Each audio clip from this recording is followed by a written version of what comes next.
Hello students, I am Dr. Aruna Mohan from Delhi University, and today in this session we shall discuss about types of muscles.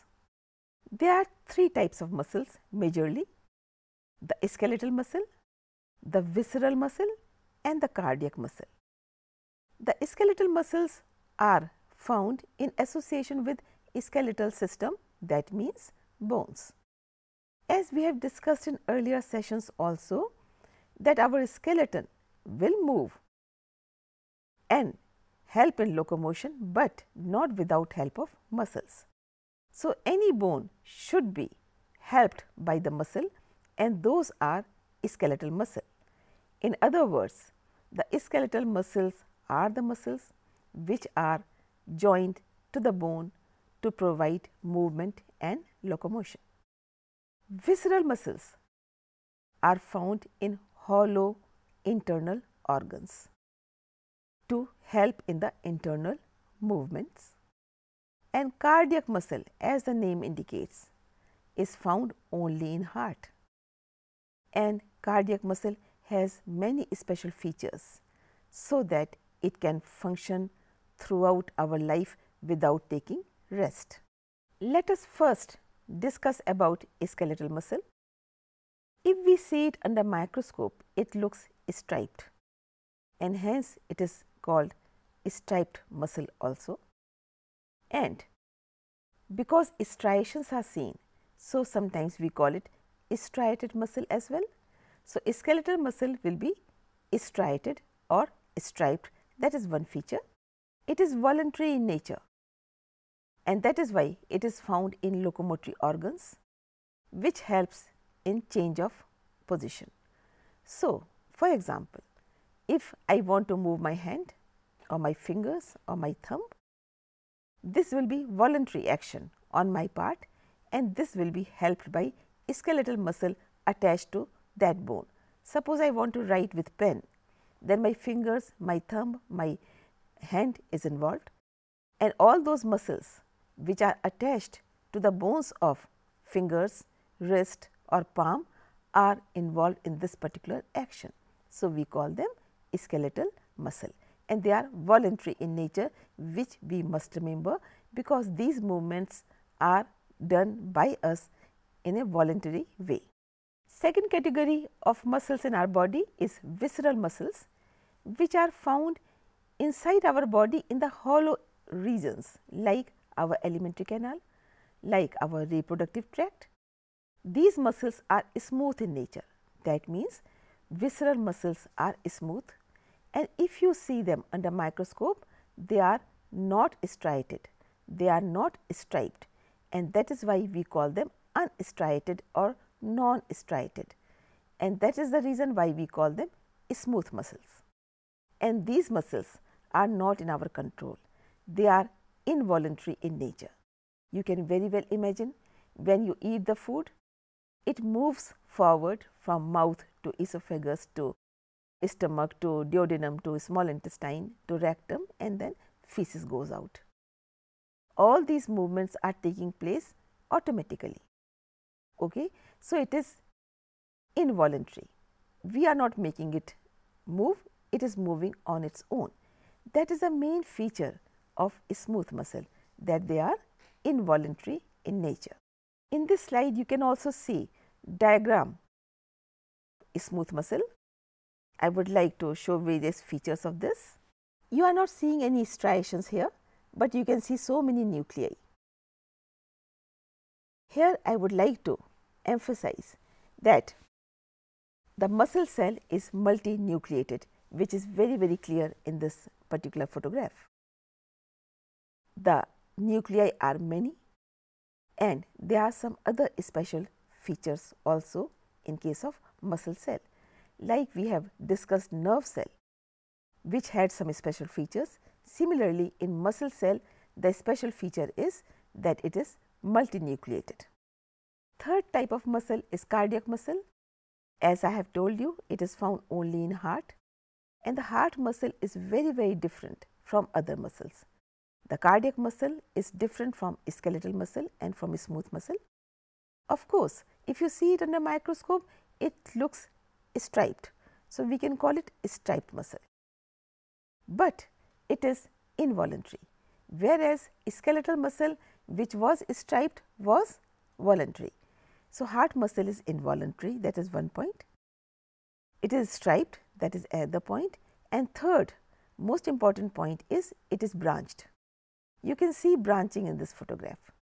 One muscle cell is connected to other and other to still other. The purpose of this arrangement is that contraction of muscle moves from one fiber to another, another to another, and hence the previous fiber gets time to relax or rest, because we know that our heart has to beat throughout. It has no time to rest. The moment heart rests, the person dies, that is heart attack. So, our heart cannot afford to rest. The day baby is born, from the day the child is born up to the day the person survives, the total lifespan of a person, the heart has to continue beating. For that, the heart muscle should have some special features, so that either it is not tired or it is getting time to rest. So, this is the branching arrangement which allows previous nerve fiber to relax, so that muscle fiber also relaxes and energy moves forward, and this arrangement will allow heart to go on beating continuously day after day, year after year. So, this is cardiac muscle.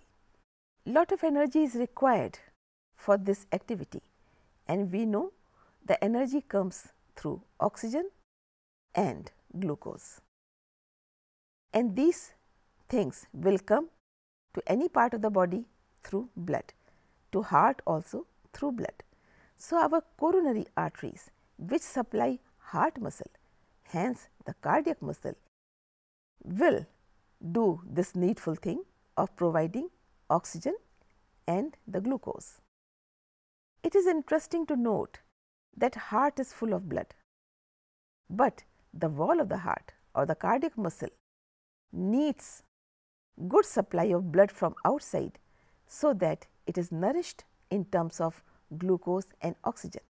That is why if coronary arteries are blocked or not functioning properly, then heart will not get food in the form of glucose and oxygen, and hence there will be problem at the level of heart.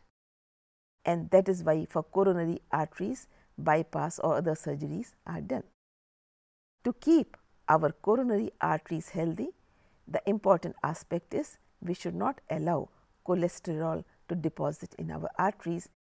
That will mean we should not take too much of fat in our diet after a certain age. Now, I shall explain you the structure of skeletal muscle. The skeletal muscles are present in the form of bundles, and these bundles are called fascicles, and these fascicles are held together by ligaments, and those are called fascia.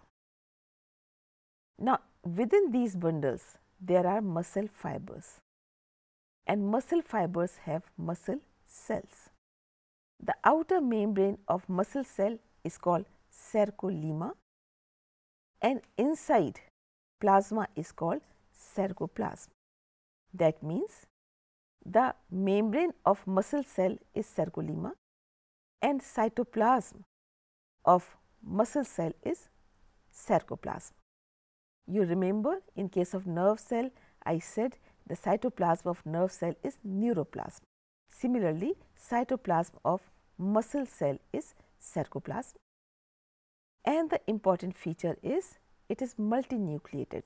There are so many nuclei because muscle cell needs lot of energy, and nucleus is the center of functioning of any cell. So, by giving multinucleated appearance to muscle cell, more energy can be given. Children, you must have realized when you walk too much, your legs are aching. If you are doing lot of work, your hands are paining. If you are writing for a long time, your fingers are paining. Why this is happening? Because muscles of those areas are tired. That means muscles need more energy. To provide this particular cell, the muscle cell, with more energy, more number of nuclei in the muscle cell become very helpful. At this point, I would like to remind you one more time that our cardiac muscle, which is working continuously, may also get tired the way your legs are tired when you are walking or your hands are tired when you are working. Similarly, your heart muscle may also get tired if we are not providing food in terms of oxygen and glucose through our coronary arteries. Coming back to skeletal muscle structures. Muscle cell has muscle fiber, and muscle fiber has very typical structure. It has dark bands, light bands, it has protein like actin, myosin, and these bands are arranged alternately longitudinally in the muscle fiber. And these bands have some special features to perform in the muscle cell. I shall now explain a structure of muscle fiber with the help of diagram. Children, in this diagram you can see myofilament, which is showing dark and light bands. At this point, let me explain to you that light bands are made up of a protein called actin and dark bands are made up of another protein called myosin. The light bands are also known as I bands, whereas dark bands are also known as A bands. The light bands are thinner and dark bands are thicker, and they are arranged alternately, light band, then dark band, again light band, again dark band, longitudinally in the muscle fiber, because it is going to help it in contraction and relaxation. You can see in the diagram, the light bands are there, dark bands are there, and a point called sarcomere is important. In these bands, the area from one point to another point is called sarcomere, and which is a functional part of any muscle fiber. When there is contraction in sarcomere, the muscle contracts, and this is done by filamentous theory, which we are going to discuss in the next session. But at this point of time, the dark band and light band, they slide on each other to allow muscle to contract or relax.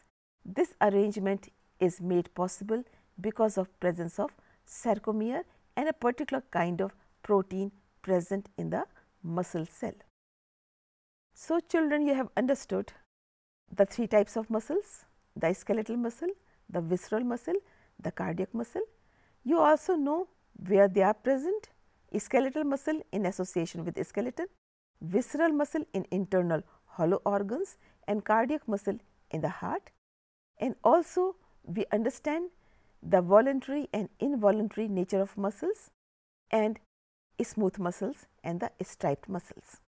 And also we have seen structure of a muscle fiber. With this, we come to the end of this session. Thank you.